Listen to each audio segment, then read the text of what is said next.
উপলক্ষে আমাদের Sonarpur health training institute থেকে আমি প্রথমে আমাদের প্রিন্সিপাল স্যারকে আহ্বান জানাচ্ছি নেতাজি সুভাষচন্দ্র বসুর প্রতিকৃতিতে এবং আমাদের জাতীয় পতাকা উত্তোলনের মারফতে এই অনুষ্ঠান সূচনা করার আমাদের সকল ছাত্রছাত্রীদের তরফ থেকে এবং স্যারেদের পক্ষ থেকে সুমিত স্যারকে অনেক ধন্যবাদ জানাই এই প্রজাতন্ত্র দিবসের এই সহযোগিতা করার জন্য। সবাই মিলে সমবেত কণ্ঠে একসাথে গাইব। আহ্বান জানাচ্ছি যে যেখানে আছে একটু উঠে দাঁড়াবে।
স্বাধীনতার মাহাত্ম্যটাকে উপলব্ধি করা, তাই আমরা সবাই স্বাধীন, আমাদের সকলের স্বাধীন চেতনাকে সম্মান জানিয়ে এই প্রজাতন্ত্র দিবসের মহতী অনুষ্ঠানে আমরা সকলে সমবেত হয়েছি।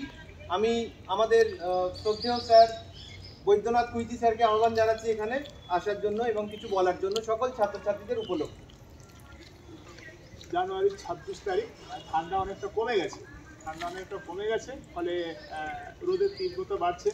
তোমরা রোদে দাঁড়িয়ে আছো, স্বাভাবিকভাবে হয়তো একটু কষ্ট হচ্ছে। তো যাই হোক, খুব সহজ করে ছোট্ট করে বিচার কথা একটু বলে নিই। আর সবাই মিলে বিশেষ কিছু বলার দরকার নেই। তোমরা অনেক দূর থেকে এসছো, ক্লাস আছে, স্বাভাবিকভাবে ক্লাসটাও হবে।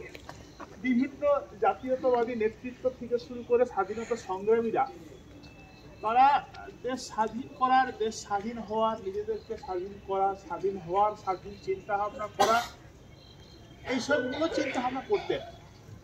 তো সেই চিন্তাভাবনা দেশ স্বাধীন যখন হয়েছিল 1947, তার অনেক দিন আগে থেকে কিন্তু শুরু হয়েছিল। যখন 1885-তে জাতীয় কংগ্রেস প্রতিষ্ঠিত হয়েছিল, উমেশচন্দ্র বন্দ্যোপাধ্যায়, আমরা ইতিহাসে পড়েছি। তারপর থেকেই কিন্তু যে কীভাবে আমরা একটা স্বাধীন চিন্তাভাবনা করতে পারি, স্বাধীন মত প্রকাশ করতে পারি, সেই নিয়ে আলোচনা, পর্যালোচনা, বিভিন্ন আন্দোলন, সংগঠন, এটা ওটা বিভিন্ন কিছু ঘটনা ঘটে চলেছে। এবং এইগুলো ঘটনা চলতে থাকার কারণে 1930-এর ঠিক এই দিনটিকে বেছে নেওয়া হয়। তার আগের যে জাতীয় কংগ্রেসের কনফারেন্স হয়েছিল, তারা ঠিক করলো আমরা একটা স্বাধীনতা দিবস পালন করব, যে আমাদের দেশ ভারতবর্ষ, আমরা স্বাধীনভাবে বসবাস করতে পারি, স্বাধীনভাবে মত প্রকাশ করতে পারি।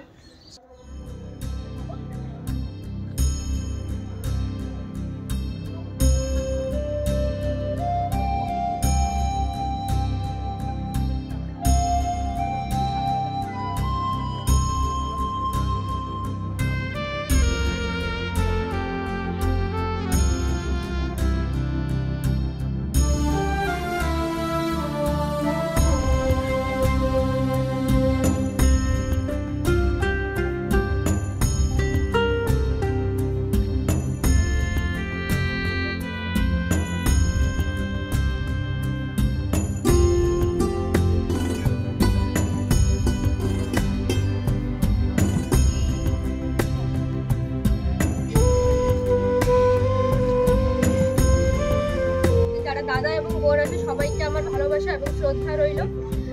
আজকে আমাদের 26শে জানুয়ারি প্রজাতন্ত্র দিবস, আমাদের সোনারপুর হেলথ ট্রেনিং ইনস্টিটিউটের পক্ষ থেকে আজকে এই দিনটা আমরা সুষ্ঠুভাবে উদযাপন করতে পারছি। এর জন্য সবার কাছে আমরা কৃতজ্ঞ এবং সবাই এতটা ধৈর্য সহকারে স্যারের বক্তৃতা এবং উপস্থাপনা শোনার জন্য সবার কাছে কৃতজ্ঞ।